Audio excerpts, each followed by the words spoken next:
जय गुरुदेव।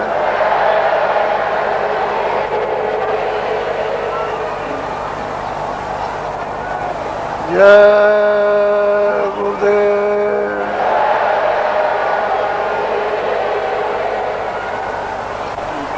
गुरु का ध्यान कर प्यारे,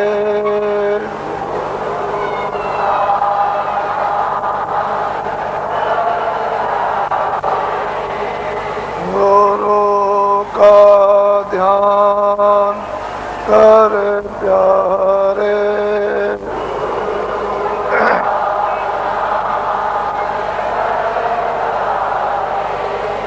बिना इसके नहीं छूटना,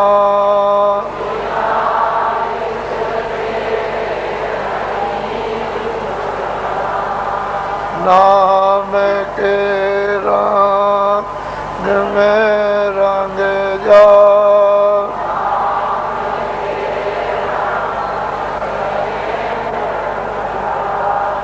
नाम के रंग में रंग जा।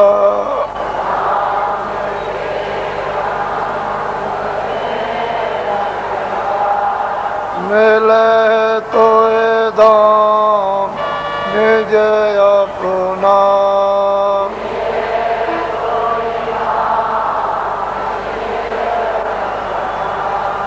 गुरु के शरण धन कर ले,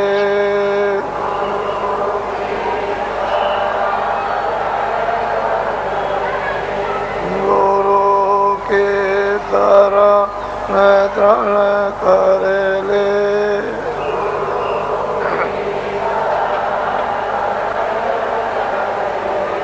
बिना इसका नहीं करना,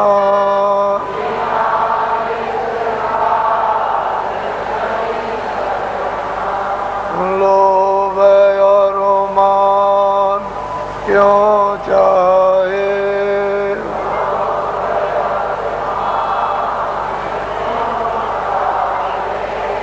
लोभ और मान क्यों चाहे।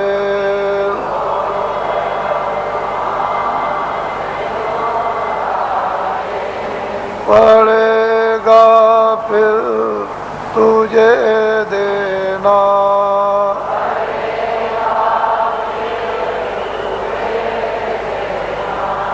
कर्म में जो जो करेगा तू,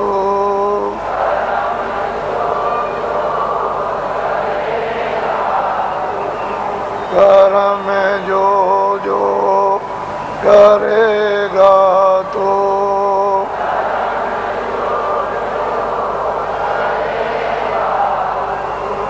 वही फिर वो ना भरना,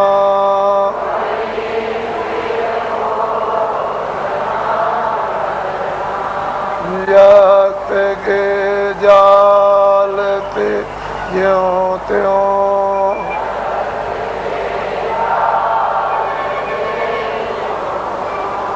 जगत के जाल पे ज्यों त्यों,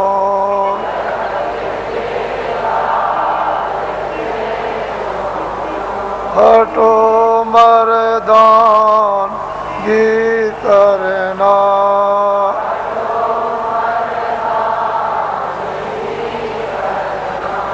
जिन्होंने मार मन डाला,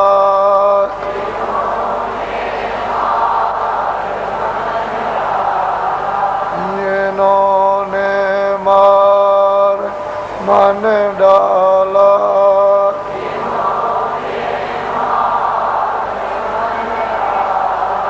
उन्हीं को सूरमा कहना,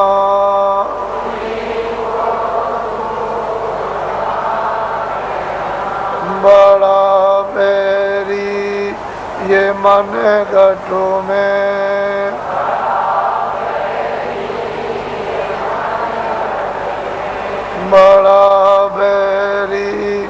ये मन घटों में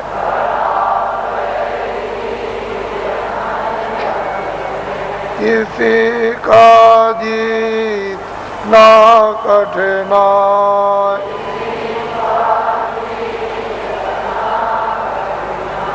पढ़ो तुम इसी के पीछे,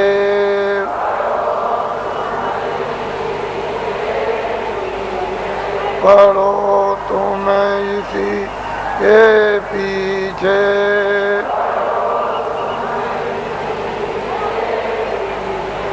और सब ही जतन तजना,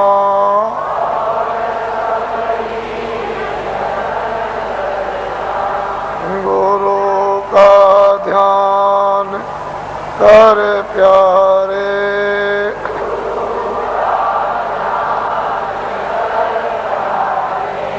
बिना इसके नहीं छूटना,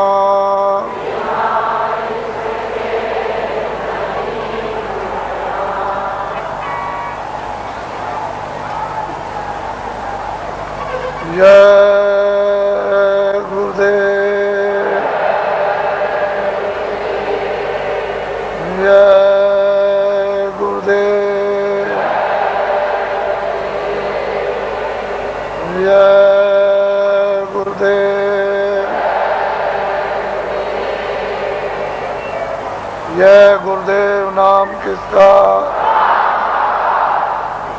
जय गुरुदेव नाम किसका, जय गुरुदेव नाम किसका। नर नारियों, बच्चे और बच्चियों,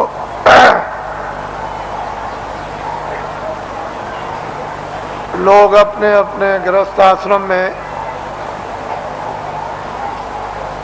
जब संसार का सब अनुभव बच्चों का, भाइयों का, माता पिता का, पत्नी और पति का जब गृहस्थ आश्रम में अनुभव कर लेते थे तो अंत में मोह ममता को त्यागने के लिए लोग अपनी आखिरी आयु का, उम्र का एक हिस्सा ये सोच करके देते थे कि अब चलते चलाते हमारा कल्याण हो जाए।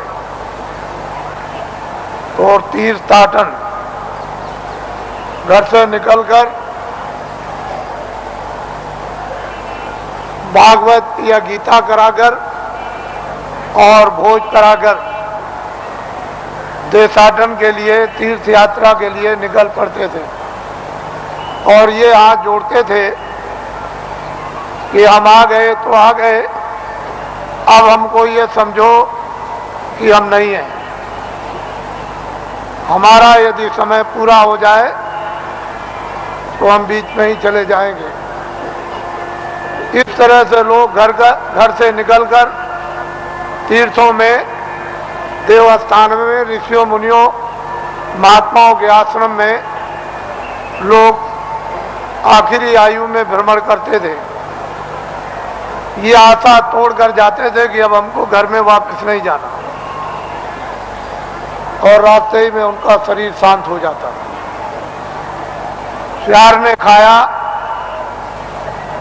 ऐसे ही पड़ा रह गया, गड्ढे में गिर गया, किसी ने फेंक दिया, ये कुछ नहीं। घर से निकल गए और चले गए। पहले सभी आश्रमों में ये नियम था। अब ये किया गया, अब ये बताया गया है कि गृहस्थाश्रम में रहो और आपको सच्चा सत्संग, सच्चे महात्मा का मिलना चाहिए, जिससे सत्संग और उसके वायुमंडल में अगर यदि शरीर शांत होता है तो अपने को वो परम सौभाग्यशाली ये समझे कि मेरी आत्मा का हो गया कल्याण।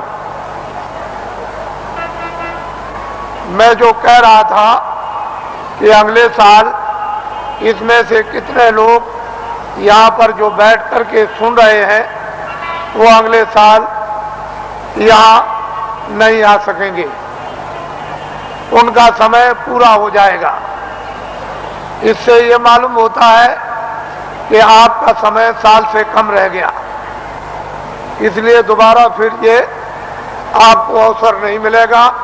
न तो आप दर्शन दे सकते हो और न आप दर्शन कर सकते हो और न आप सत्संग सुन सकते हो, क्योंकि श्वासों की पूंजी समाप्त हो जाएगी और अनमोल मनुष्य शरीर किराए के मकान से जीवात्मा को विवश और लाचार होकर के निकलना पड़ेगा। तो आपने देखा होगा, आज सुबह लाइन में खड़े हुए पूजा के लिए, न कोई बीमार है, आराम से खड़े हैं और पूजा की प्रतीक्षा में है कि हम वहां तक पहुंच जाएं और प्रसाद ले लें, और बस उतने ही में जमीन पर बैठे और शरीर छूट गया, यानी जीवात्मा शरीर से निकाल दी गई। ये जीव का बहुत ही अहोभाग्य, ऐसा अवसर जीवों को मिलता नहीं है। ऐसे वायुमंडल में, ऐसी देखरेख में, ऐसे संकल्प में, ऐसे संदेश में, मालिक की याद में, उसकी पूजा में अगर श्वासों की पूंजी समाप्त हो जाती है और शरीर से जाना पड़े तो उसकी संभाल हो जाती है, तो जीव इधर उधर नहीं जा सकता। महात्माओं को मालूम है ये जीव कहाँ जाएगा और इसका हिसाब किताब कहाँ पर होगा, वो पूरा उनको मालूम है। जिस तरह से खुली आंखों से आप हमको देखते हो बाहर की शरीर की आंखों से, और मैं आपको देखता हूँ, इसी तरह से अंतर्ज्ञान दृष्टि के द्वारा वो सब कुछ दिखाई देता है कि जीव इधर से जैसे ले जाए जाते हैं वो कैसे जा रहे और कहाँ इनका हिसाब होता है, ये महात्माओं को सब मालूम। पिछली किताबों में महात्माओं ने बहुत कुछ आपके लिए निराकरण कर दिया है और उन्होंने आपको बहुत विश्वास दिला दिया, उसके कहने की जरूरत नहीं है। तो दो आदमियों का यहाँ पर शरीर छूट गया और कल दोनों के दोनों ही गए। इससे ये मालूम हुआ वो बड़े बेचारे प्रेमी थे, बड़े भक्त थे और बराबर सत्संग में जगह जगह सम्मिलित होते रहते थे, सत्संग सुनते थे और दर्शन देते और दर्शन करते थे। ऐसी उनकी बड़ी तीव्र लालसा रहती थी। तो ऐसे लोगों का तो वैसे भी काम हो जाता है। जो नामदानी जंगल में रहते हैं, जो यहाँ सत्संग में नहीं आए, अगर उनका भी शरीर छूटता है तो उनके लिए भी इंतजाम बंदोबस्त करके रखा है कि उनकी भी जीवात्मा गड्ढे में नहीं जा सकती। उनको मालूम है कि कहाँ किस समय पर, इसके माने ये नहीं है कि यहाँ सत्संग में बैठे हैं और आपका दर्शन कर रहे और दर्शन दे रहे और वो जंगल में जीव जो है वहां से चला गया, ऐसा नहीं। उन्होंने पहले ही से इंतजाम करके पूरा रखा है और उनको मालूम रहता है कि जीव यहाँ से नामदानी जा रहा, उसका इंतजाम कर दिया। उसके कर्मानुसार, उसकी साधना अनुसार फिर तुरंत शीघ्र देर कुछ नहीं लगती, मिनटों का भी काम नहीं, और उसको ये फिर मनुष्य जन्म दिलवा दिया जाता। और ऐसे वायुमंडल में जन्म मिलता है जहाँ आसपास में सत्संगी यानी प्रेमी सत्संगने स्त्री और पुरुष रहे, और जैसे ही वो बच्चा बड़ा होता है फिर नामदान प्राप्त कर लेता है और वहां से साधना फिर शुरू कर देता है। यदि बीच में फिर उसकी साधना अधूरी रह जाए और फिर वो अपना शरीर छोड़ दे तो फिर उसकी संभाल हो जाएगी और ऐसी जगह पर उसको जल में दिलवा दिया जाएगा कि फौरन सत्संग में फिर आकर और नामदान को प्राप्त कर लेगा और जहां से साधना छूटी है फिर शुरू कर देगा। वहां तक के लिए उसको कोई मुश्किल नहीं पड़ेगी, वो आनंद फानंद एकदम तत्क्षण बताते ही उसका काम होगा और आगे उसके लिए थोड़ी मेहनत करनी है। इस तरह से जीवों की नामदान देने के बाद संभाल हर तरह से होती रहती है, बशर्ते यह है कि आप कोई बुरा काम न करें, किसी का आप कत्ल न करें, हिंसा न करें, कोई चोरी न करें, डकैती न करें, अमानवी काम न करें। जहां से हो जाए तहां तक सूझ समझ से इन सब चीजों से बचे रहे, और जो गंदगी आपके पास में जमा है वो जल्दी से उसको उतार दिया जाएगा। लेकिन जब आप गलती कर लोगे और तुम ये नहीं समझोगे कि मालिक देख रहा और जितने नामदान दिया है वो देख रहा, तुम उसको और मालिक को अंधा समझोगे तो वो कर्म जमा हो जाएगा और उसकी आपको सजा मिल जाएगी। फिर आप रोओगे, चिल्लाओगे। हर तरह से यानी जीवों की संभाल होती है। ये बहुत ऊंचा संदेश और ऊंचा विज्ञान है, ये छोटी मोटी चीज नहीं है। उनको सब मालूम है कि जीवात्माएं कैसे उतरती हैं और कैसे चढ़ती हैं और मनुष्य शरीर में कैसे डाली जाती हैं और किस तरह से निकाली जाती हैं। फिर ये किन किन योनियों में इनके जाने का हिसाब होता है और उनके तार यानी उनकी डोरियां किस किस तरह की हैं और कौन कौन सी डोरी किस किस योनि में, 84 में या नरकों में या भिन्न भिन्न अलग अलग नरकों में, 4 खानों में, 84 लक्षयोनियों में, ये महात्माओं को सब जैसे आईने के सामने खड़े हो जाओ ऐसे दिखाई देता है। लेकिन अब ये जरूर है कि जब तुम्हारी आंख खराब हो गई तो आप ऐसा समझते हो कि सब अंधे हैं, किसी के आंख होगी ही नहीं, कोई दुनिया को देखता ही नहीं होगा। लेकिन जिसके आंख है वो तो कहता है सूरज है, चंद्रमा है, ये मकान दिखाई देता है, ये जमीन दिखाई देती है। पर सूर आदमी को क्या होगा, उसको क्या दिखाई देगा? इसलिए जगत अंधा हो गया है और बहरा हो गया, वो महात्माओं को पहचान नहीं पाता, समझ नहीं पाता। उसके पास समझने की बुद्धि नहीं और आंख अंधी हो गई तो कैसे पहचाने? कहीं अगर उसको आंख में आंख हो गई होती, वो दिव्य नेत्र ज्ञान चक्षु खुल गया होता, तब तो उस नूर में, उस प्रकाश में पहचान लेता। तो हिंदुओं और मुसलमानों और सिखों और ईसाइयों, ये जाति दौलत, ये जलम जात की संपत्ति महात्मा फकीरों के पास सबकी है। जो भी इच्छा करे, हिंदू, मुसलमान, सिख, ईसाई, वो महात्माओं के पास जाकर के इस दौलत को ले आए, इस संपत्ति को ले ले। ये सबकी है, किसी एक की नहीं है। और जो इसमें भाव भक्ति करेगा उसको ये दौलत मिल जाएगी। भक्ति नाम किसका है? आज्ञा का पालन, और कोई भक्ति नहीं। भक्ति नाम कोई तस्वीर देखने का नहीं। तुमने मंदिर में मूर्त देख ली तो इसका नाम भक्ति नहीं, या तुमने गाना गा लिया, कोई प्रार्थना कर ली, इसका नाम भक्ति नहीं। जो महापुरुष आदेश दे उसका तुम पालन प्यार से करो, इसको कहते हैं भक्ति। यह है भक्ति। हमने राम को नहीं देखा, हमने कृष्ण को नहीं देखा, हमने तुलसीदास को नहीं देखा, हमने मोहम्मद साहब को नहीं देखा, हमने ईसा मसीह को नहीं देखा, हमने पैगंबरों को नहीं देखा, हमने योगियों को नहीं देखा, ऋषि मुनियों को नहीं देखा, तो आप किसका पालन करोगे? रामायण समझ में आती नहीं, गीता समझ में आती नहीं, कुरान समझ में आती नहीं। अगर समझ गए होते तो रहम ना आ जाता, फिर जालिम तो नहीं रहते, हृदय में दया नहीं आ जाती, निर्दयी तो नहीं रहते। लेकिन वो तो तुम्हारी समझ में आता नहीं। तो भक्ति नाम है आदेश का पालन। जो आदेश का पालन कर लेगा वो तो महात्मा बड़े दूर के देखने वाले होते हैं। वो धीरे धीरे धीरे धीरे धीरे धीरे चारों तरफ से जाल डालकर और ऐसा तुमको फंसा लेंगे। पहले कुछ नहीं बोलेंगे, धीरे से फिर फंसा लेंगे, और जब शिकंजे में आ गए तब फिर ठीक करेंगे। वो बड़े होशियार होते हैं।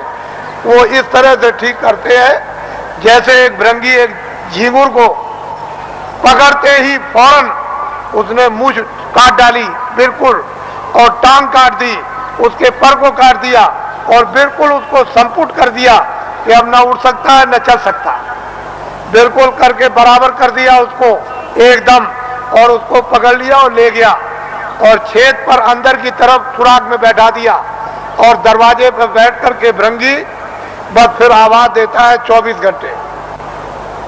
जब उसने भृंगी ने आवाज दिया 24 घंटे के अंदर, तो उसने अपनी सारी शक्ति को झींगुर में भर दिया, तो पर भी जमे आए, उसके पैर भी जमे आए, उसकी मूछें भी जमे आई, और बस 24 घंटे के बाद जो निकला तो फौरन उसने दूसरे को पकड़ा और उसको संपुट कर दिया।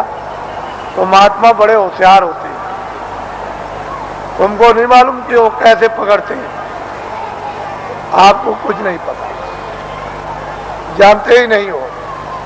इसलिए आप ये मत समझो ये सूखा सत्संग नहीं है। आपने कल देखा अपनी आंखों से कि 4 बजे से लाइन लग गई और सारी रात जाड़े में बैठे रहे, तो आपको ये जानना चाहिए कि सारी रात जगह एक तपस्या की, ऊपर से सर्दी थी और लाइन में धीरे धीरे बैठ करके खिसके हैं, धीरे धीरे आए और लाइन अभी तक लगी हुई है। अगर इसको देख करके तुमको अगर कुछ भी देश का और तुमको धर्म का और अध्यात्मवाद का और मोहब्बत प्यार और महात्मा फकीरों और सेवकों का अगर अनुभव नहीं होता है तो तुम्हारी बुद्धि जानवरों से भी गई गुजरी।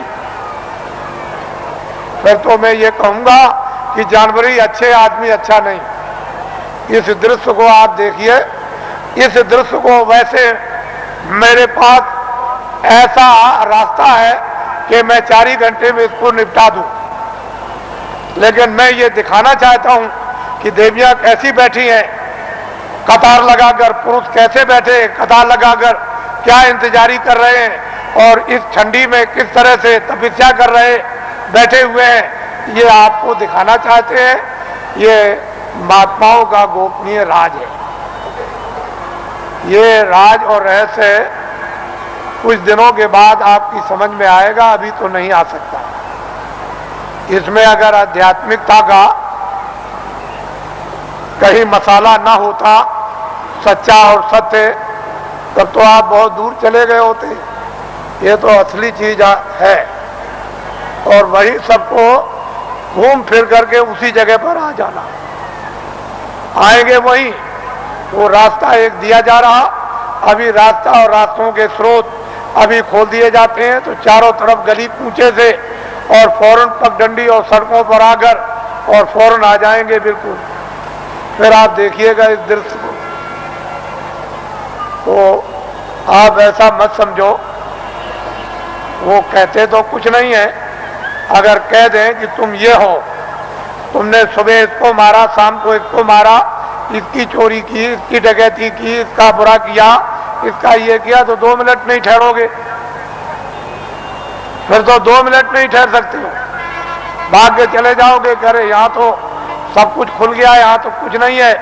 लेकिन वो धीरे से पोशीदा रखकर वो धीरे धीरे धीरे धीरे जब रास्ते पर ले आएंगे और बांध लेंगे, तो कहेंगे अरे बेटा, ये बच्चे तूने बहुत कुछ कर लिया, ये काम किया है। तब उसका होश उड़ जाएगा और वो अपनी जगह पर आ जाएगा। वो आदेश उसको मिलेगा, उसका पालन करेगा, उसका नाम है भक्ति। वाल्मीकि बदल गए, गंगा बदल गई, सदन कसाई बदल गए और बड़े बड़े राजे और जिम्मेदार बदल गए और डाकू और बदमाश बदल गए, बड़े लुच्चे और लफंगे बदल गए, महात्माओं के पास पहुंच करके बदल जाते और बड़े बड़े सिद्ध हो गए और बड़े ज्ञानी हो गए और त्रिकालदर्शी हो गए और जो इतिहास बना दिया उसको अभी तक कोई काट नहीं सका। उन्होंने लिख दिया मैं सबसे बुरा था, मैं सबसे पापी था, मैं सबसे गुनाहगार था और सब कुछ चिल्लाकर उन्होंने किताबों में ढंढोरा पीट दिया। लेकिन यह है कि जिस महापुरुष के चरणों में गए उन्होंने उस सबको क्षमा कर दिया। उसके बाद में मसाला है, जड़ी है, औषधि है, बूटी है, उसको लगा करके और सबको धो डाला। तब उसको स्वच्छ और साफ और निर्मल और शुद्ध और पवित्र है, उसको कर दिया, उसकी तब महिमा होती है, तब गुणगान होता, तब भक्त और भगवान की लीला होती है। नहीं तो वैसे तो कौन भगवान को पहचान सकता है? भगवान तो भक्तों को पहचान लेगा, लेकिन भक्त कौन है? कोई नहीं। भक्त और भगवान का एक रस, एक रूप और एक भाव जब बन जाता है तब लीला होती है भक्त और भगवान की, स्वामी और सेवक की, और मुर्शिद और मुरीद। तो मुसलमान जो मस्जिद में इबादत करते हैं, उनके इबादत करने का तौर तरीका सही नहीं है, गलत है। इसलिए मुसलमानों की इबादत खुदा कबूल नहीं कर रहा। क्यों नहीं कर रहा? कि उन्होंने अपने दिल और दिमाग को पाक साफ नहीं रखा, और गंदगी से मालिक इबादत को कबूल कभी कर नहीं सकता। इसलिए उनकी इबादत कबूल नहीं होती और वक्त उनका जाया हो रहा। और ये जिसमें जो आपको थोड़े वक्त के लिए दिया गया, वक्त पूरा होते ही जैसे ही पूरा हुआ, लेकिन उन्होंने कहा जिस्म हमने इबादत के लिए ही दिया है कि इबादत से तुम अपनी रूह को जगा लो और नजात में पहुंचा दो मौत के पहले। लेकिन आपने इसको समझा नहीं, वक्त पूरा हुआ और रूह को जिस्म से निकाल दिया। जिस तरह से हिंदू की जीवात्मा निकाली जाएगी, उसी तरह से मुसलमान की रूह निकाली जाएगी, और फैसला दोनों का एक ही तख्त पर होता है, अलग अलग नहीं। वहां न कोई हिंदू है, न वहां कोई मुसलमान। वहां तो जो भी तुमने अच्छे और बुरे जो काम किए वो वहां पर हैं, और उसी का इंसाफ हो जाएगा। वहां किसी शहादत और गवाही की जरूरत नहीं। ये सब कुछ है, महात्माओं को, महान आत्माओं को ये सब दिखाई देता है। इससे मालूम होता है कि वो कौन है हिसाब करने वाला, और किस तरह से हिसाब करता है, और किन लोगों को फिर मनुष्य शरीर नहीं मिलता और कब तक नहीं मिलता है, ये महापुरुषों को सब मालूम। अब आप लोगों से हमारी ये विनय और प्रार्थना है कि अब आप लोग अपना उम्र का जो थोड़ा बहुत बचा हुआ हिस्सा है, कुछ तो आप खेती, दुकान, दफ्तर में लगा दो, कुछ बच्चों की सेवा में लगा दो, कुछ मान सम्मान में लगा दो, कुछ सोने में। थोड़ा सा समय बचाओ इसी मनुष्य मंदिर में, जिस्मानी मस्जिद में, तो सच्चे खुदा की रूह से इबादत हो जाए और सच्चे भगवान का जीवात्मा से भजन हो जाए। तो ये जीवात्मा उस नूर को, यानी वो रूह नूर को वो पाले, यानी जीवात्मा उस प्रकाश को प्राप्त कर ले जो इसकी जान है, जिसके बगैर ये बेखबर और अकेली इस बियाबान अंधकार जंगल में ये मारी मारी फिरती है, उसका कोई सहारा, देखभाल करने वाला नहीं। इतना काम तुम करोगे बचा हुआ थोड़ा समय। बाकी जो जो आदेश आपको मिलता जाए 23 घंटे के अंदर, 1 घंटा तो आप रिजर्व कर लो कि 10 मिनट सुबह, 10 मिनट शाम को, 10 मिनट दोपहर में, 10 मिनट दोपहर बाद और 10 मिनट अर्ध रात बाद। इस तरह से 1 घंटा तो रिजर्व कर लो, बचा करके रख लो। और 23 घंटे के लिए जितना जितना आदेश मिले, दफ्तर के लिए, दुकान के लिए, और खेतों के लिए, और बच्चों की सेवा के लिए, आए गए मेहमान के लिए, और सोने के लिए, और स्नान करने के लिए, अस्पताल में जाने के लिए, जितना आपको आदेश मिल जाए वो तो आप इसकी हिफाजत कर लो। इसमें बैठी हुई जीवात्मा, उसकी भी हिफाजत कर लो। दोनों काम आपके लिए सुलभ हो जाएं, ये भी ठीक और जीवात्मा भी तुम्हारी जाग जाए। लेकिन इसी से जगेगी जब ये ठीक रहेगा, निरोगी रहेगा, और स्वच्छ रहेगा, और साफ रहेगा, और पाक रहेगा, तो फिर जीवात्मा भी साफ हो जाएगी और निरोगी हो जाएगी। नहीं ये रोगी तो वो भी रोगी। ये गंदा तो वो भी गंदी, मन गंदा, बुद्धि गंदी, आंख गंदे, चित्त गंदा, तो जीवात्मा और अंतःकरण भी गंदा, तो फिर बीमारी कैसे जाएगी, ये रोग और कोड़ कैसे जाएगा। तो इसलिए आप थोड़ा रिजर्व करो अपने समय, फिर थोड़े ही समय के बाद जब नशा उतरने लगेगा तो अफीम का नशा कुछ नहीं, शराब का कुछ भी नशा नहीं, ये वो नशा है कि एक बार पी लो तो फिर कभी चढ़ी उतरती नहीं है। मेरे पास बहुत से लोग आते हैं और बड़े बड़े प्रलोभन दिए कि चलो आप ही को प्रधानमंत्री बना देंगे। अरे मैंने कि चलो, तुम एक प्रधानमंत्री नहीं, लाखों और करोड़ों, उसकी भी जरूरत नहीं है, वो तो कूड़ा कचरा है। प्रधानमंत्री का स्थान कूड़ा कचरा बदबूदार है, ये सब तुम्हारा कोई असर लगने वाला नहीं है, इसको छोड़ दो। धन और दौलत ये सब छाया है, ये वक्त से ये सब अलग थलग, और ये भी छाया, ये मैल है। देखते देखते मिट्टी का मिट्टी में, वायु का वायु में, अग्नि का अग्नि में, और आकाश का आकाश में, ये सब का सब जल का जल में मिल जाएगा और कुछ भी पता नहीं चलेगा कि ये कहाँ चले गए। और जीवात्मा जिसके कारण ये चलता फिरता बोलता है, ये बादशाह कहलाता, सेठ साहूकार कहलाता, विद्वान कहलाता और बड़ा बहादुर और दानी कहलाता, वो तो निकल जाएगा, उसका भी पता नहीं। उसी के पते के लिए अनमोल मनुष्य शरीर आपको दिया गया, इसमें बैठकर उसका पता लगा लो और इन्हीं इंद्रियों के द्वारा तुम जो है उस छाया पर, यानी कागज पर लिख मारो कि मैंने उसको देखा जिसका कभी नाश नहीं होता है, जो चलता फिरता बोलता नहीं, जिसके यहाँ कभी सुबह शाम नहीं होती है, जिसके यहाँ कभी रात्रि और दिन नहीं होता, और सूरज और चांद कभी वो निकलता नहीं, वो एक रस रहने वाला। इसलिए आप थोड़ा समय बचाओ, ये हमारी विनती और प्रार्थना है। हम तो वर्षा आदेशानुसार ये देते हैं, लेकिन उसको संभाल करके रखो। हमारी बात अच्छी तरह से समझ लो। तुमने अगर किसी की नाक काटी है सुबह, तो वो सब फिल्म में आ गई। शाम को तुमने गर्दन काटी तो सब फिल्म में आ गई। वो रो रहा, चिल्ला रहा, सामने पड़ा, मारने वाला भी है, मरने वाला भी।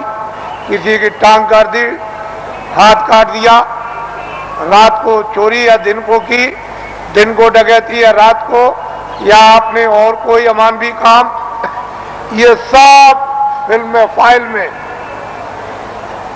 सब छपता जा रहा। और जब तक वो कुछ नहीं बोलेगा, जब तक आपका समय पूरा नहीं होता, और जैसे ही समय पूरा हुआ पूरी फाइल खुल जाएगी। तो आप वहां ये तो नहीं कह सकते हो कि मैंने नहीं मारा, मैंने नाक नहीं काटी हूं, तो सामने होगा और तुम भी सामने होगे, और चाकू चलाते होगे, तुम वहां बंदूक चलाते होगे, लाठी चलाते होगे, तुम चोरी करते होगे, तुम डकैती डालते होगे, सब वहां पूरा का पूरा वो वहां तस्वीर है। तो आप क्या इनकार कर सकोगे? ये बदले देने पड़ेंगे। जब आपको ये अदले और बदले, तुमको दान के, पुण्य के, किसी की सेवा करने के, सम्मान करने के, तुम आदर करोगे, तुम पानी पिलाओगे, खाना खिलाओगे, दवा दे दोगे, और किसी मरीज बीमार की सेवा करोगे, ये सब वहां छप जाएगा। तो ये अदला और बदला, फिर वो तुमको मारेगा, फिर तुमको खिलाएगा, तुम्हारी इज्जत करेगा, तुम्हारी बेइज्जती करेगा, तुम्हारा मतलब यह है कि चोरी करेगा और तुम्हारी रक्षा करेगा। जो जिसके साथ जो काम करेगा उसको बदला देगा। इस अदले बदले से कोई चूक नहीं सकता। जब कृष्ण भगवान 56 करोड़ यदुवंशियों को समाप्त कर दिया, पलक के मारते में खून की नदी बह गई, तो जब जाने लगे प्रभात पाटल नदी के किनारे कि अब हम अंतर ध्यान हो जाएंगे, चले जाएंगे अपने गोलोक को, उसी समय एक बहेलिये ने उधर देखा तो उनके पैर में पद्म था। उसने सोचा कि हिरन पानी पी रहा, तो फौरन निशाना लगा करके उसमें मार दिया। और उस बहेलिये को मालूम हो गया कि लग गया। वो फौरन दौड़ करके आया तो देखा कि वहां कृष्ण भगवान बैठ करा रहे हैं, बड़ी पीड़ा हो रही। तो उसने कहा, अरे भगवान ये क्या हो गया, मैंने तो सोचा था कि हिरण पानी पी रहा और यहाँ आप निकल आए, मैंने तो बड़ा अपराध किया।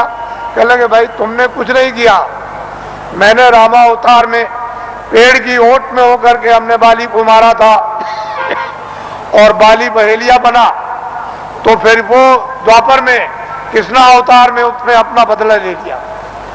जब ऐसी ऐसी शक्तियों से ये बदले नहीं चुक सकते हैं, उनको भी बदला देना पड़ेगा, तो तुम्हारे पास तो कोई शक्ति और ज्ञान नहीं, तुम कोई योगी तो हो नहीं, तुम तो मतलब यह है कि आज सिद्धि प्राप्त करने वाले तो हो नहीं, तो तुमको तो ये बदले देने ही पड़ेंगे। जब ऐसी ऐसी शक्तियों को देना पड़ा और किताबों में लिख दिया कि ये हमसे भी बदला नहीं चुक सकता, हमको भी देना होगा, लेकिन संत इस बदले को चुका देते हैं।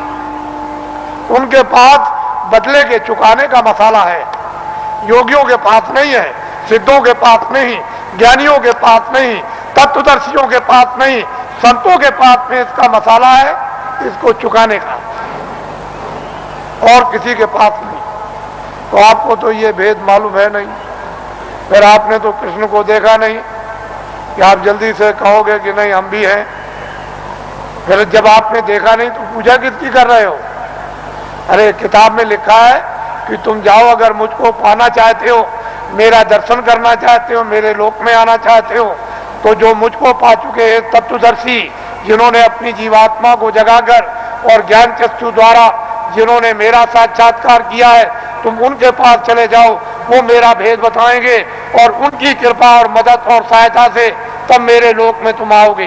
तो ये तो कोई मानने वाला है नहीं, तो बताओ फिर पूजा किसकी हो गई? तुमने खुद को अपने को धोखा दिया, खुद को भ्रम में रखा, खुद को अंधकार में रखा और खुद भटक गए। कौन बताएगा आपको? आपकी आत्मा की कौन रक्षा करेगा, कौन संभाल करेगा? माँ बाप कर नहीं सकते, धन दौलत कर नहीं सकता, राजा कर नहीं सकता है और लोग कर नहीं सकते हैं, तो इस आत्मा की रक्षा कौन करेगा? जो किताबों में लिखा हो आपकी समझ में आता नहीं। आप तो किसी महात्मा महान आत्मा को खोजते नहीं हो, और आपके पास भी चला जाए तो आप उसको पहचानते नहीं। इसलिए ये दिन ऐसे बुरे आए कि महान आत्माओं की बड़ी अवहेलना हुई, बड़ा तिरस्कार हुआ, बड़ी गाली गलौज, बड़ा उनका अपमान हुआ, बड़े शब्द भद्दे शब्दों से प्रयोग किया गया। लेकिन हमारा देश तो ऋषि मुनियों का, साधु संतों योगियों का देश है। फिर पीछे आपको अपनी जबान गंदी करोगे, मैली करोगे, पीछे पश्चाताप करना होगा। इसलिए सोच समझ के शब्द निकालो। तुम सब कुछ करते हो दुनिया में, लेकिन संतों महात्माओं के प्रति संभाल कर शब्द निकालो, ऐसे नहीं।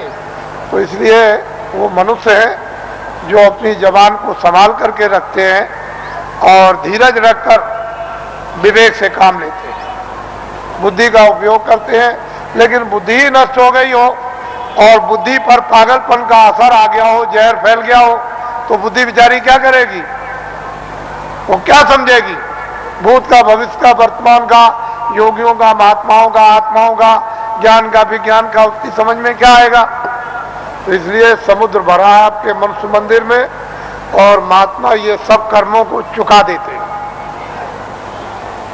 कहीं सेवा कराकर, पानी पिलाकर, कहीं दवा दिलवाकर, कहीं रोटी खिलवाकर, कहीं झाड़ू लगवाकर, कहीं रास्ता बता करके रास्ते में खड़ा करके, कहीं बैठा कर सर्दी में, कभी गर्मी में, ये धीरे से यानी कर्मों को चुका देते हैं। उनके पास में रास्ते हैं चुकाने के, और अदला बदला जब चुका दिया तो वह छुट्टी पा गए। जब तक तुम अदले बदले नहीं दे सकते हो, तब तक कोई भी जीव काल के देश से, ये नरकों से 84 से कभी छुटकारा पा ही नहीं सकता।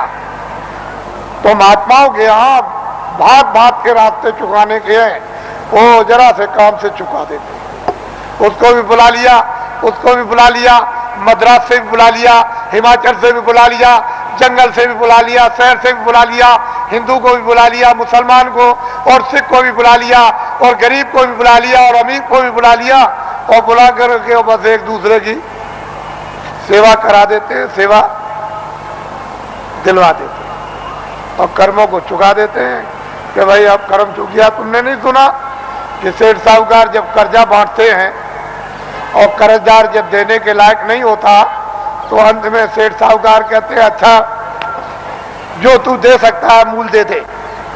तो कह लगे सेठ जी हम इतना दे सकते हैं, अब हमारे पास सामर्थ्य नहीं। क्या अच्छा ला दे दे, जा मैं अपने कागज से तुझको माफ करता हूं और ब्याज भी छोड़ देता हूं। तो छोड़ देता है।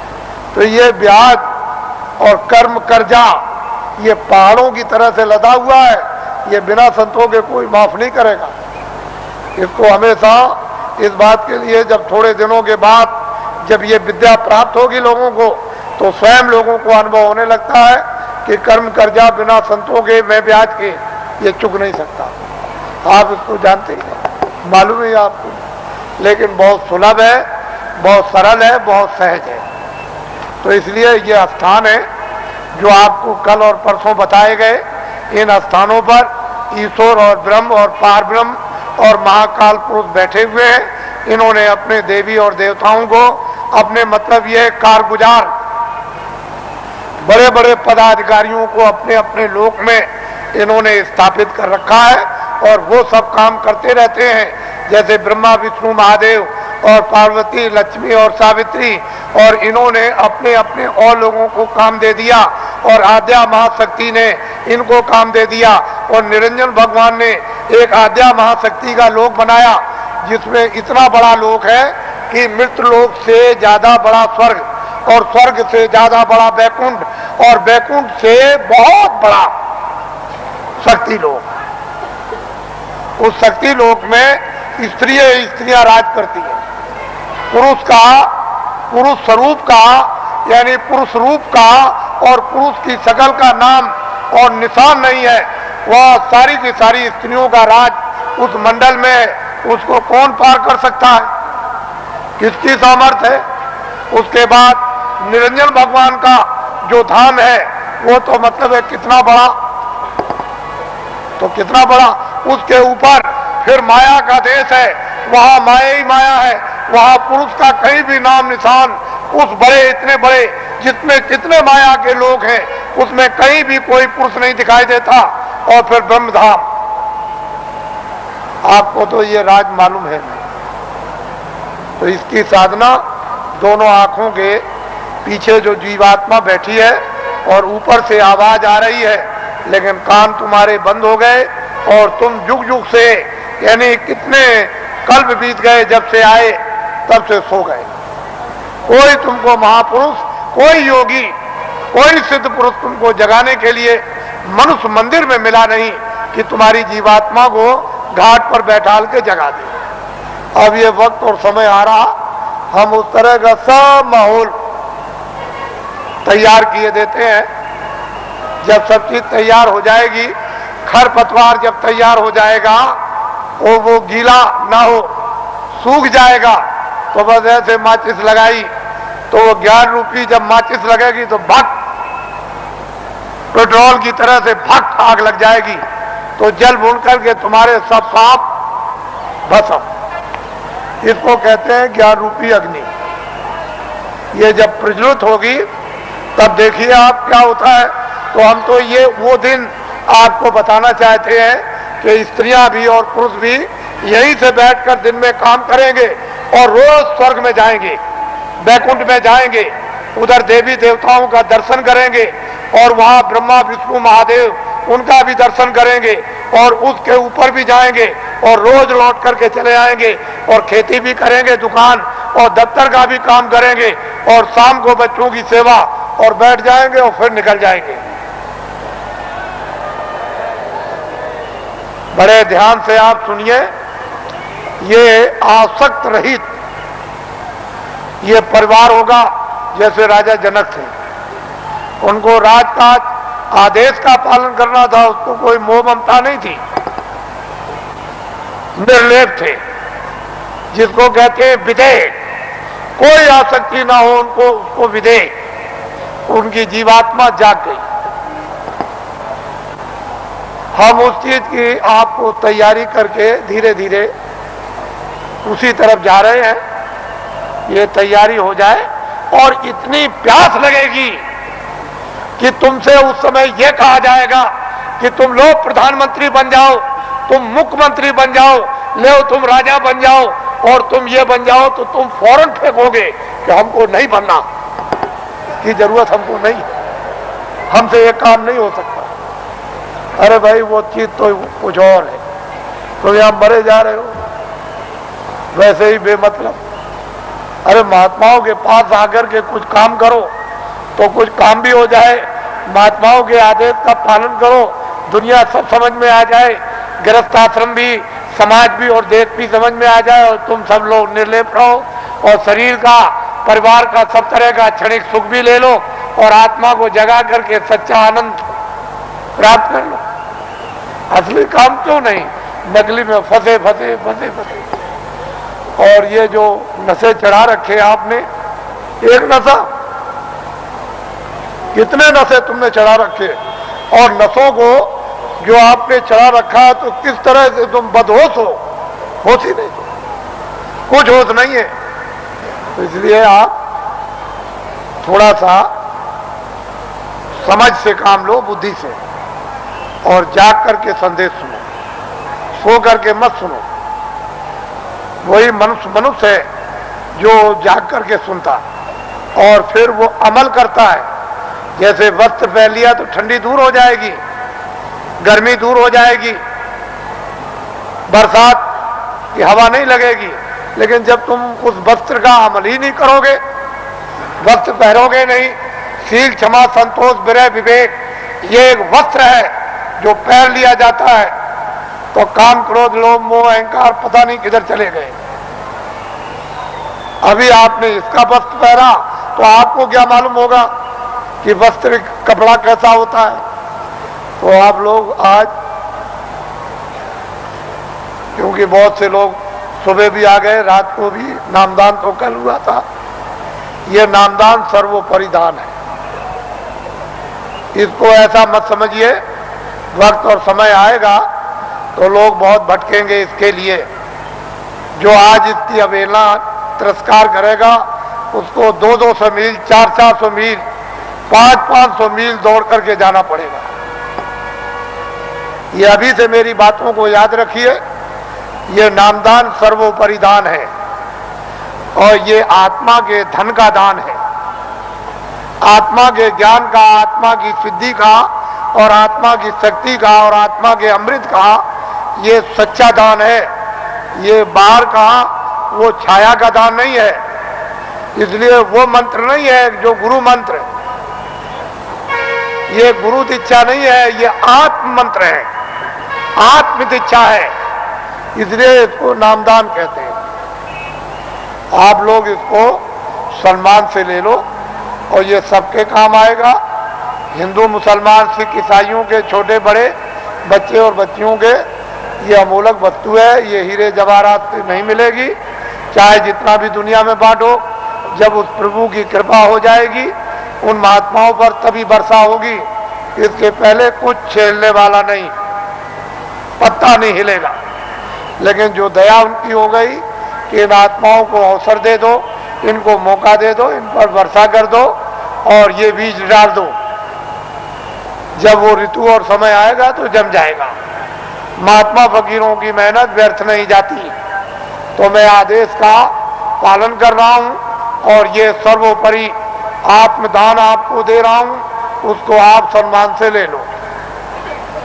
और 2 मिनट, 4 मिनट, 5 मिनट, 1 मिनट, आधे मिनट मनुष्य दरवाजे पर, मनुष्य आत्म दरवाजे पर बैठकर आप जिस तरह से बताया जाए उस तरह से आप भजन करो।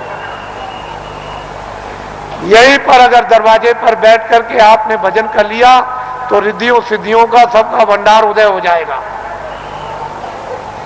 यही से सब चीजें मिलने लगेंगी। लेकिन दरवाजा नहीं मिला और वहां बैठ करके भजन नहीं किया तो कुछ मिलने वाला नहीं है।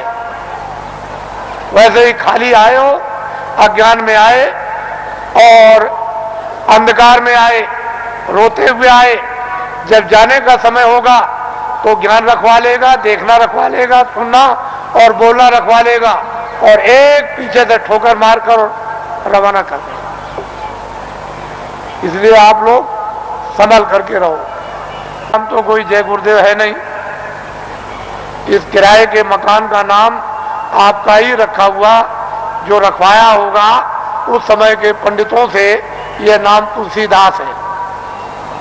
और जय गुरुदेव नाम उस परमात्मा का, ईश्वर का, भगवान का, उस सर्वशक्तिमान, उस ब्रह्म का, उस अल्लाह ताला यानी खुदा और गाड का नाम। ये किसी इंसान आदमी का नाम नहीं। तो जो नाम मैं भगवान का बोलूंगा सब लोग एक साथ बोलेंगे, आगे पीछे नहीं। जो नाम बोलता जाऊं सब लोग उच्चारण करना, जिससे हमको मालूम हो कि आप शुद्ध नाम का उच्चारण कर रहे हो। जब मैं बोल बंद हो जाऊं तो आप भी बंद हो जाना। बोलो जय गुरुदेव। और ये आत्माओं का गोपनीय यानी रूहों का ये छुपा हुआ राज, ये खजाना है। ये जब तुम जरा सा रियाज और जरा कमाई करोगे, थोड़ी सी आप मेहनत, अभ्यास और साधना करोगे, तो जल्दी से ये प्रकट होने लगेगा। लेकिन तुम ऐसे ही बैठे रह गए तो घर का भी कोई काम नहीं होता। और वैसे घर में भी कोई आपको नहीं पूछेगा, अरे भाई काम प्यारा, चांद थोड़ी प्यारा है। अरे भजन करोगे तब तो तुम प्यारे बनोगे, तब तो तुम्हारी जीवात्मा इस अंधकार से, इस जड़ता से निकलेगी। लेकिन भजन नहीं करोगे तो कौन किसको प्यारा? पति स्त्री को जवाब देता है, स्त्री पति को जवाब देती है, माँ बाप बच्चे को जवाब देते हैं। चाम नहीं प्यारा, काम प्यारा। अरे बातें प्यारी नहीं है, साधना और भजन और प्यारा है। तो इसलिए थोड़ा तुम भी मेहनत करो, हम भी करो, दोनों की मेहनत से ये हो जाएगा, काम पूरा हो जाएगा। आज गुरु महाराज का ये उनका पुण्य, जो संकल्प यहाँ छोड़ गए हैं, जो आशीर्वाद और आदेश जो दे गए हैं, ये सब उनकी चीज है। हमारे पास कुछ उन्हीं का आशीर्वाद, उनकी दी हुई ये दौलत है। और उन्होंने आदेश दिया है कि इस तरह का जब समय आएगा तो बांट देना, वो आपको मिलेगी। उनकी ये स्मृति है, यादगार, कि ये खजाना महापुरुषों ने बांटने के लिए दिया है। ये उनकी यादगार और वो सब चीजें ताजी। गुरु महाराज बड़े सादे थे, बड़े सीधे थे, बहुत सादगी थी, बड़े सीधे थे, बड़े भोले थे, लेकिन जानते सब कुछ थे। कोई चीज उनसे छुपी नहीं, सब कुछ जानते थे। और उन्होंने ये संकल्प, तो उनका ये संकल्प है कि जीवों को बहुत लाभ होगा, रूहानियत का, आध्यात्मिकता का। आगे सब लोग तैयारी करो, भंडार खुलेगा और सब लोग उस भंडार में प्रवेश होंगे और असली खजाने की लूट होगी। लोग लूटेंगे अपनी अपने दामन, अपनी अपनी झोली, नेत्रों की झोली, नेत्रों का दामन, दिव्य नेत्र की झोली और दिव्य नेत्र का दामन फैलाकर, और माल की, अद्भुत माल की, दैविक माल की, वो खजाने की यानी लुटाई होगी। और हीरे जवाहरात ये उस लुटाई के सामने कुछ नहीं है। वो चेतन हीरे, वो अमृत के हीरे ऐसे बरसेंगे जिसको ये सब के सब इस मनुष्य रूपी मंदिर में अपनी आंखों से वो लुटाई होगी कि जो वर्णन में नहीं आएगी। आपको क्या मालूम है कि आकाश से क्या वर्षा हो रही है? तुमने अपना दरवाजा ही बंद कर रखा, तो वर्षा क्या पता चलेगी? अरे दरवाजा तो खोलो, मुंह तो खोलो, तब वर्षा मालूम हो कि कैसी वर्षा हो रही है अखंड। महात्माओं ने जो कुछ भी वर्णन किया है वो कटु सत्य है, उसमें जरा सा भी कोई गुंजाइश नहीं। तो ये उनकी पुण्यतिथि है और उन्हीं के संकल्प का ये आपको प्रसाद।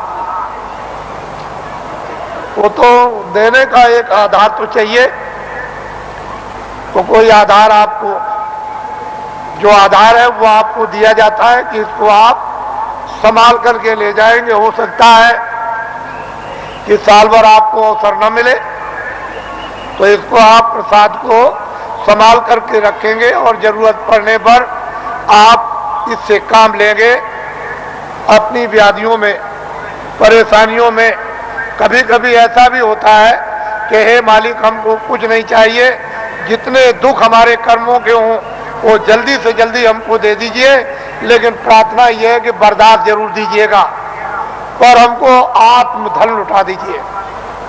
तो इसलिए भी आत्मधन की लूट के लिए भी प्रसाद खाते हैं, ये तो मुख्य चीज है। लेकिन कभी कभी तरह तरह के कष्ट, तरह तरह की परेशानियां, तरह तरह की हैरानियां परिवार में, बीमारियां परिवार में, बच्चों में और बच्चियों में, पत्नी में और पति में, भाइयों में, माँ में, पिता में, अड़ोसी में, पड़ोसी में, जात में, बिरदारी में, समाज में, दफ्तरों में और राज में और इसमें और उसमें, ये तरह तरह की जो बीमारियां, जो रोग लग गए हैं, उनके लिए भी लाभदायक।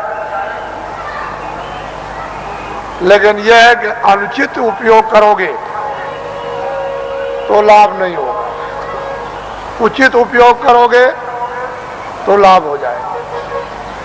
अनुचित क्या उपयोग है कि मैं ये प्रसाद खाता हूं, आज मैं रात को डकैती डालूंगा, मुझे 1 लाख रुपया मिलना चाहिए, ये अनुचित, इससे लाभ नहीं होगा। तुम इसको खा करके डकैती डालोगे, चोरी करोगे, मौके पे पकड़े जाओगे और फिर कर्मचारी अधिकारी पकड़ेंगे तो वो डंडे मारेंगे, कचहरी पहुंचा देंगे, तुम्हारी सजा हो जाएगी। तो अनुचित प्रसाद का उपयोग मत करो, उचित करो। और मेरी चोरी छूट जाए, मेरी डकैती छूट जाए, झूठ छूट जाए, छल कपट छूट जाए, बदमाशी छूट जाए और मुझसे ये छूट जाए और ये बुराई छूट जाए और मुझ में अच्छाई आ जाए, और जब उचित उपयोग करोगे कि मेरी बीमारी चली जाए या मुझे बीमारी में आराम हो जाए, तो इसमें लाभकारी होगा, फायदा। ये इसलिए बातें आपको बताए देता हूं कि आप श्रद्धा से, आस्था से आपने रात को तपस्या की है ठंडी में। हम भी देख रहे हैं, हम कोई ऐसा थोड़ी कि नहीं। आपको क्या मालूम कि रात को मैं कैसे घूम रहा था, किसी को नहीं पता कि मैं कैसे निकल के, किसी ने नहीं पहचान पाया, कोई भी सड़क पर पहचानने वाला नहीं मिला। तो आपको तो ये जानना चाहिए कि मतलब ये है कि मैं देखता हूँ, ऐसा थोड़ी है कि मतलब मैं अंदर घुस गया तो मैं देखूँ और समझूँ नहीं उसको। तो ये सब मैं देखता हूँ कि आप अंगों से तपस्या कर रहे हो और तपस्या का फल आपको मिलेगा। ठीक है, आपने शरीर से गुनाह किए हैं, बुरे काम किए, पाप किए हैं, आपने, ये ठीक है कि आपके ऊपर जमा है, लेकिन तपस्या अपनी जगह। वो तो धीरे धीरे धीरे धीरे जिसका ढेर ज्यादा हो जाएगा और फिर एक दूसरे में मिलने लगेगा, तो मिलकर के एक दूसरा अच्छा और खराब खून शोधन करके और खराबी को निकाल देता। वो तो अपने तरीका है। लेकिन यह है कि तपस्या तो तपस्या ही है। तो आपको मैं और कुछ नहीं कहूँगा, क्योंकि ये गुरु महाराज की ये विशेष कृपा और दया यादगार दिन है। आज मैं आपके सामने नामदानी देकर इसको समाप्त करूँगा। ये लोग जो अभी प्रसाद ले रहे हैं वो उसी तरह से, यानी प्रसाद को ले लें, अच्छा रहेगा और वो उनके लिए जरूरी है। ठीक है, आप इधर आओगे तो ठीक है, लेकिन वो भी संकल्प ही किया, यानी दया मांगी हुई है। तो जब दया मांगी हुई है और वो एक आपके लिए सुलभ है, तो आप क्यों इधर उधर यानी हाथ पैर पीठ पटकते हो? जो चीज मिल रही उसको तो पहले ले लो, और कुछ मिल जाएगी वो भी ले लेना। अरे भाई, इसके माने ये थोड़ी है कि अगर कोई 10 दे तो 10 भी ले लो, और कोई ये दे दे तो और भी ले लो, कोई एक दवा दे दे तो वो ले लो, और कोई उससे भी अच्छी दे दे उसको भी ले लो। तो ऐसा क्यों कि बस हम नहीं लेंगे? अरे रोग तो रोग ही है, बीमारी तो बीमारी, भूल भटक तो गुरुदेव। घर जाओ आप, फिर आप मेरी बात को सुन लें। दाएं जो इस मैदान में और मैदान के बाहर इतना ही टेंटों में, रावटियों में और इस बाउंड्री के बाहर ये जो अपनी आंखों से आप देख रहे हो, इस स्थान पर 25 सालों से अगैन सुधी 10वीं को प्रतिवर्ष भंडारा हो रहा। प्रत्येक बरस 25 साल से हो रहा। कितने साल से? इसको आप लोग याद करके रखिए। ये सारी जमीनों के हमारे पास दस्तावेज है। हमने इन जमीनों को उस समय पर खरीदा है जब 150 रुपए एकड़ जमीन हमको यहां मिली। इस जमीन की कोई भी पूछ किसी तरह की नहीं थी। 200 रुपए एकड़, 400 रुपए एकड़, 500 रुपए एकड़, यानी 100 डिसमिल का एक एकड़ होता है। तब की हमारी जमीन, यानी हमने इसको 64 में लिया था। 25 सालों से भंडारा हो रहा। जहां इतना बड़ा जन समुदाय मानव बात को समझने के लिए, इस देश की संस्कृति को समझने के लिए और मोहब्बत और प्यार को जानने के लिए, राष्ट्र और मानव की सेवा खिदमत करने के लिए जिस स्थान पर इतनी बड़ी शिक्षा दी जाती हो और सभी जनहितों के काम जितने हो वो सब किए जाते हो, तो आप लोग बुद्धिमानी से काम लो। इसमें आप लोग अपनी भावनाओं का सहयोग दो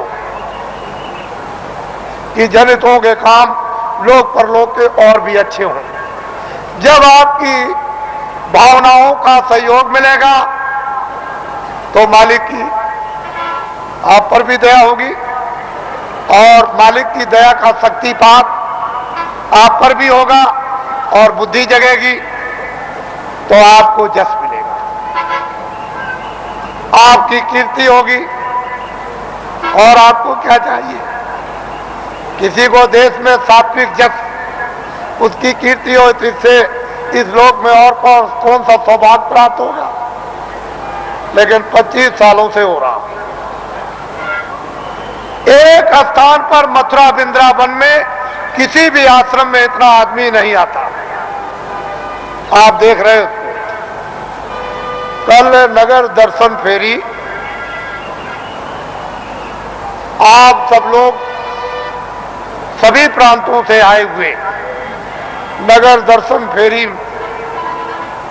में पद यात्रा करेंगे, पैदल चलेंगे और जितने भी लोग कतारों से बाहर होंगे, जो सेवादार जो कतारों से बाहर चलेंगे बच्चों की संभाल के लिए, यानी उससे अलग होकर वो तो कुछ है बोल सकते हैं, बाकी जो बीच में सबके सब चलेंगे वो सारा का सारा यानी नगर दर्शन फेरी के लिए मौन होकर के जाएगा,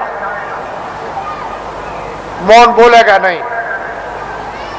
विश्राम घाट तक, यहां से चलकर विश्राम घाट तक, जहां हिंदुस्तान का मथुरा का एक विश्राम घाट स्थान बहुत प्रसिद्ध है, उस घाट तक सारा का सारा नगर दर्शन फेरी के लिए मौन पद यात्रा करेगा। सभी नर नारी जो उसमें होंगे सीधे चलेंगे, जो थोड़े से सेवा करने वालों के अतिरिक्त है, यानी वो लोग बोल सकते हैं, किसी को कुछ समझा सकते हैं, लेकिन आप मौन। हमारे कर्मचारी अधिकारियों की किसी भी व्यवस्था में कोई बाधा नहीं जिससे कि इनका नाम बदनाम ना हो। मौन आप चलेंगे। फिर इस बात को सुन लें, जो भरी हुई सड़क जाएगी उससे जो किनारे किनारे होंगे वही कुछ ही चंद लोग मतलब आस पास में कुछ कह सकते हैं, कोई पूछे तो बहुत मीठी जबान में बोलेंगे और उतनी बात कहेंगे जितनी जरूरत, बाकी सारा का सारा नगर दर्शन फेरी के लिए पूरा का पूरा ये जन समुदाय मौन होकर के जाएगा। कैसे जाओगे? कैसे जाओगे? विश्राम घाट तक। कहां तक? विश्राम घाट पर मौन टूट जाएगा। फिर कोई भी कुछ पूछे या विश्राम घाट के आगे निकल जाओ तब भी आपका मौन टूट जाएगा, फिर मौन रखने की जरूरत नहीं है। आगे जैसे ही विश्राम घाट की तरफ जाओ और द्वारकाधीश मंदिर की तरफ बढ़ो, बस अपने मौन को छोड़ दो, लेकिन विश्राम घाट तक आपका मौन रहेगा। वहां जाकर के आपका मौन टूट जाएगा और कोई भी नगर में दर्शन करो, पूछे, कुछ कहो, कुछ पूछो, ये फिर सब कर सकते हो और वही आपको छोड़ दिया जाएगा, जिससे कि आप मंदिरों में या और मतलब यह है कि दर्शन घाटों पर या और भी मतलब यह है ये सब अच्छी तरह से दर्शन ये करें, कोई दान, कोई पुण्य, कोई ये, कोई वो, कोई हाथ जोड़े, कोई नमस्कार, ये सब उसी को करो कि ये सब उसी का रूप है। ये जितना भी ये सब छाया है और इसमें होकर के उसकी तरफ देखो, मालिक की तरफ।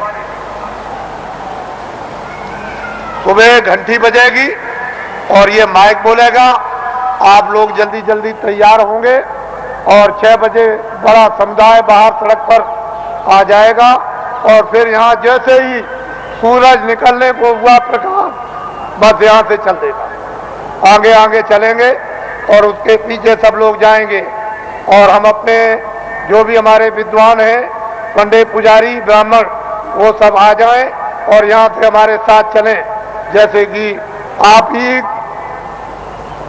की मंत्रणा से ये सब नगर दर्शन फेरी में जाएंगे और मैं ये बताऊंगा कि ये हमारे जो विद्वान, जो धर्म के बड़ी आवाज लगाते हैं,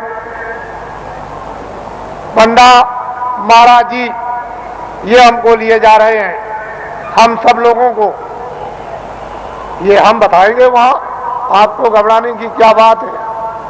अरे हमको तो, हमको इनको सबको कोई ले जाए, लेकिन सही रास्ते की तरफ तो ले चलो, गलत रास्ते की तरफ नहीं। बोलो जय गुरुदेव। ठहर जाइए, आइए आप। ये हमारे ये चतुर्वेदी समाज के अध्यक्ष हैं। जब हमारी यात्रा आई थी, जब त्रिवेणी संगम पर जब समापन हुआ था और जब मथुरा में आए तो ये मोहली गांव जो 1 किलोमीटर दूर है, बहुत बड़ा कार्यक्रम हुआ और फिर इनके उनके धर्म स्थान पर जो गंगा के उस पार में है, एक बहुत बड़ा कार्यक्रम हुआ और इनकी प्रेरणा से तमाम लोग उस समय पर गए और सब लोग वहां सामने आकर गंगा के उस पार में दर्शन दिए। ये धर्म के अवतार हैं और चतुर्वेदी के हमारे अध्यक्ष और हमारे भी अध्यक्ष, हमारे भी अध्यक्ष। बोलो जय गुरुदेव। ये मधुबन है, मधुबन, ये मधुबन है।